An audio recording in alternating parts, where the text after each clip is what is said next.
Bonjour à tous. Je vais demander aux derniers qui ne sont pas encore installés autour d'une table de bien vouloir s'asseoir pour que nous puissions commencer ce colloque. Les jeunes générations veulent bien travailler, mais pourquoi? Pour qui? Alors quelles conséquences pour nos entreprises? Il devient indispensable de motiver en donnant du sens et en s'engageant sur les questions sociétales, environnementales et économiques. L'intérêt de l'entreprise est non plus de créer de la valeur, mais de créer des valeurs et de les incarner. Dans nos clubs d'entreprise, nous sommes très sensibles à l'ancrage territorial, une des composantes de la RSE. Et nous pensons qu'il est important d'accompagner nos membres pour les aider à renforcer leurs compétences de dirigeants d'entreprise. Monsieur William Prost a été enthousiasmé par notre projet d'organiser ce colloque et nous a spontanément proposé son aide dans sa réalisation. L'objectif de ce colloque est de vous faire comprendre l'importance d'une démarche RSE dans la conduite de votre entreprise et vous démontrer qu'elle peut être un outil de gestion et un levier de performance. Au cours de cette rencontre, vous allez entendre des témoignages qui vont vous convaincre de réfléchir et de vous engager vers ce chemin de la RSE. Parce qu'en tant que dirigeant d'entreprise, il est indispensable de prendre les bonnes décisions au bon moment, parce qu'il est efficace d'échanger entre pairs et de capitaliser sur l'expérience des autres. La CCI des Hauts-de-Seine propose la méthodologie Plateau. On s'aperçoit que la performance est améliorée de 13% pour les entreprises qui intègrent la RSE. C'est quand même le respect de l'environnement, de l'homme et de la planète. C'est monsieur Hugues Carlier, dirigeant du cabinet des enjeux et des hommes, qui va nous exposer les enjeux de la RSE et c'est lui qui animera ensuite la table ronde. Donc on est sur de la résistance au changement et paradoxalement donc le développement durable c'est très bien, mais pas moi, pas ici, pas aujourd'hui. Si les trois conditions sont réunies, le développement durable c'est top. Pourquoi on parle de développement durable? Il y a deux éléments qui sont importants et qu'on oublie trop souvent.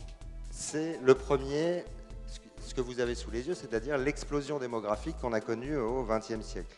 Le deuxième élément qui fait qu'on parle de développement durable, c'est l'explosion de la consommation. Le tout dans ce qu'on appelle dans un monde fini. Alors, tout cela, tout ce que nous venons de voir, c'est le développement durable, c'est-à-dire un développement qui répond aux besoins du présent sans compromettre la capacité des générations futures à répondre aux leurs. Donc on a les enjeux macro et les stratégies de RSE qui elles-mêmes répondent de la même manière en traitant les sujets sociaux, sociétaux, environnementaux, économiques aux grands enjeux du développement durable, mais contextualisés à l'entreprise. Voilà, c'est réellement une opération de création de valeur à terme que de s'engager sur la responsabilité sociétale. Le changement ne se décrète pas, il s'accompagne. Plutôt que de réfléchir à des stratégies de résistance à la RSE compliquées, eh bien laissez-vous porter, embarquer par l'innovation et la RSE et votre performance vous dira merci. Voilà, merci à vous. Alors, je ne pars pas. Je reste avec vous encore un certain temps. Donc je vais effectivement appeler les différentes tables rondes et vous allez avoir, oui merci beaucoup, différents témoignages, tous plus intéressants que les uns que les autres, de grandes entreprises, de PME, de TPE, sur les sujets que nous venons d'aborder de manière un petit peu globale.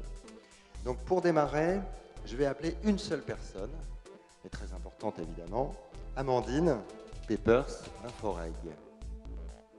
Les entreprises peuvent être contraintes à établir un rapport extra-financier avec toutes les informations sociales, sociétales, environnementaux. Tous les éléments sont indiqués et prévus par le Code de commerce. Le CREPI en Ile-de-France existe aujourd'hui depuis 20 ans. Comme je vous disais, on compte 150 entreprises et principalement des TPE, PME dans nos actions, ce qui nous a permis de développer une réelle expertise dans la mobilisation des collaborateurs d'entreprise à des actions sociétales qui était plus connu avant sous le nom d'entreprise citoyenne. Donc le Global Compact des Nations Unies, à la base, c'est un appel de Kofi Annan en 2000 à plusieurs représentants de la société civile, du monde du travail, de créer un cadre de valeurs. Un cadre de valeurs constitué de 10 principes qui sont réunis en 4 familles. Une famille droits humains, une famille normes du travail, environnement et anticorruption. Et donc au Club Droits Humains, nous avons des grands groupes, mais également des PME qui disent qu'on discute sur les questions de sous-traitance, donc de droits humains sur la chaîne de sous-traitance, mais également sur des thématiques un peu plus RH, que l'on va traiter d'ailleurs dans des ateliers tout à l'heure, des thématiques comme la diversité, le handicap, la qualité de vie au travail, la santé et la sécurité au travail. Ça passe par la valorisation de l'individu au sein d'un groupe. Ça peut être tout simplement de créer une énergie collective réexploitable dans le travail au quotidien. Ça peut être comment favoriser le bien-être au travail et améliorer la performance de l'entreprise. Par conséquent, on a un paquet de déchets. Avant, je ne mesurais pas mon chiffre d'affaires, au chiffre d'affaires, je mesurais au volume de poubelles qu'on remplissait, quoi. Et plus il y avait de poubelles remplies, plus j'étais content. Et c'est entre autres grâce à la Poste qu'aujourd'hui, il y a des véhicules électriques, entre autres avec la Kangoo Z2, car nous avions besoin de distribuer dans les villes sans polluer. Et on a été les leaders de la mise en place de la filière électrique en France. Ça fait toujours plaisir de le rappeler. Et donc là, il y a aussi un enjeu important à faire en sorte que les salariés partagent cette dimension et dans l'entreprise. Alors, RSE, et pourquoi ne pas parler de RHSE ? Responsabilité humaine et sociétale des entreprises.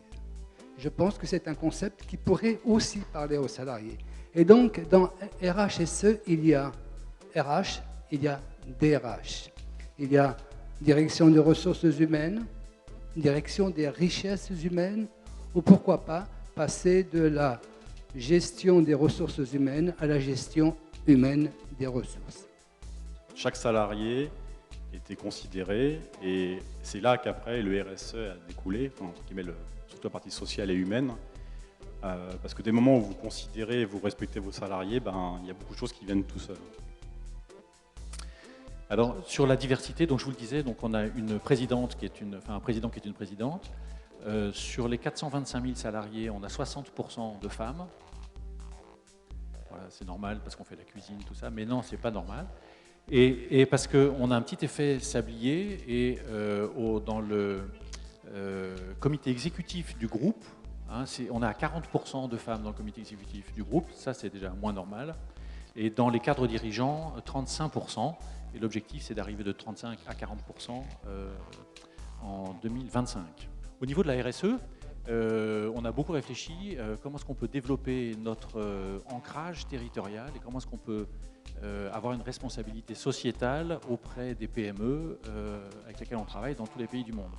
On a pris un engagement d'augmenter notre pourcentage d'achats locaux. Ça développe les PME sur place, on a moins de transport, donc il y a tout un tas d'avantages RSE qui correspondent aussi à des avantages business. Aujourd'hui, il y a beaucoup de TPE, PME, associations qui pensent que la RSE, ça ne les concerne pas vraiment. Sur papier, elles ont raison en termes de normes. En pratique, elles se privent d'une démarche qui offre de nombreux bénéfices. Donc il est possible d'inventer un nouveau business qui est rentable, qui est pensé différemment. Et en fait, c'est ce que vous avez évoqué. Là, ça pousse complètement à la créativité, à l'innovation. Je voudrais en conclusion vous dire que pour moi, ces deux témoignages sur deux actions assez étonnantes des collaborateurs d'entreprise, ça montre la nécessité du politique. C'est-à-dire à un moment donné de dire qu'est-ce qu'on a envie de faire ensemble. Ça montre la nécessité de l'économique. C'est-à-dire que tout ça repose sur le fait que le moteur économique est en jeu. Ensuite, ça repose la question du territoire et de l'ouverture aux partenaires, qui est absolument fantastique parce qu'aujourd'hui, ça ouvre la créativité et ça ouvre les espaces. Valdelia, c'est quoi? Valdelia, c'est ce qu'on appelle un éco-organisme. Donc c'est quelque chose de très très barbare et j'ai la chance de diriger une entreprise qui est à but non lucratif. Et on est à but non lucratif tout simplement parce qu'on a été créé par une disposition, donc par un méchant législateur qui a voulu encore embêter les entreprises en mettant en place un système embêtant de recyclage de produits en fin de vie. Et en fait, Valdelia, c'est tout le contraire, c'est tout simplement transformer une contrainte réglementaire en opportunité de business pour les fabricants de mobilier professionnel. Et donc Valdelia, son métier, c'est quoi? C'est tout simplement de créer l'écosystème et d'être en capacité, en fait, de réellement réaliser ce rêve d'économie circulaire, de partir de vos déchets de meubles et d'en refaire soit des matières premières secondaires pour recréer des meubles, soit créer directement des meubles au travers de ce qu'on appelle l'upcycling et le réemploi et la réutilisation.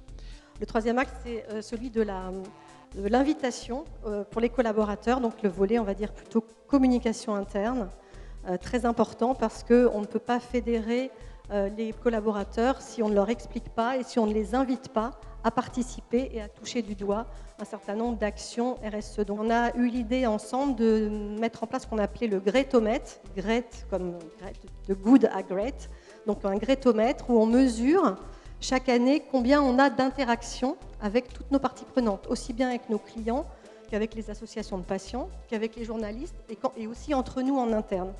Le dernier acte, c'est celui de la communication externe. Vous l'avez évoqué, Hugues. Pas question d'utiliser la RSE comme un alibi ou de faire du greenwashing au risque d'être green bashé.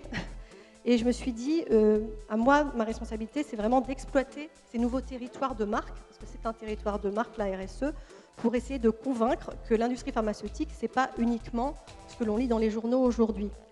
Je voulais faire un point. On répond souvent à des appels d'offres pour la commande publique. Juste un point très concret, très pratique. Quand on répond, la notation se fait via deux éléments.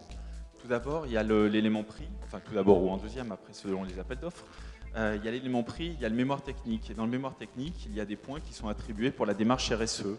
Et effectivement, même si ça n'emportera pas forcément le dossier, l'attribution du marché, en tout cas les points que l'on peut avoir avec la RSE par rapport à d'autres sociétés qui n'en auraient pas, sont un petit avantage qui peut être important d'avoir quelques points en plus. Nous, on est en master à l'ESSEC, école de commerce, et on fait partie d'une association étudiante qui s'appelle le Noise et qui s'attache à développer des projets d'entrepreneuriat social et de développement durable, que ce soit sur le campus ou à l'extérieur. Puisque c'est aussi c'est les entreprises qui construisent le monde de demain et qui est également le monde dans lequel on va vivre. Donc on pense que... Pour mettre en place ces initiatives, vous aurez sûrement besoin de stagiaires et d'apprentis.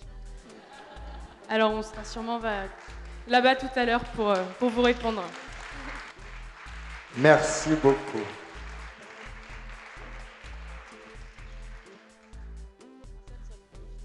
Voilà, fin des tables rondes. Et là, je vous laisse la parole, parce que nous allons travailler. Enfin, vous allez travailler. En fait.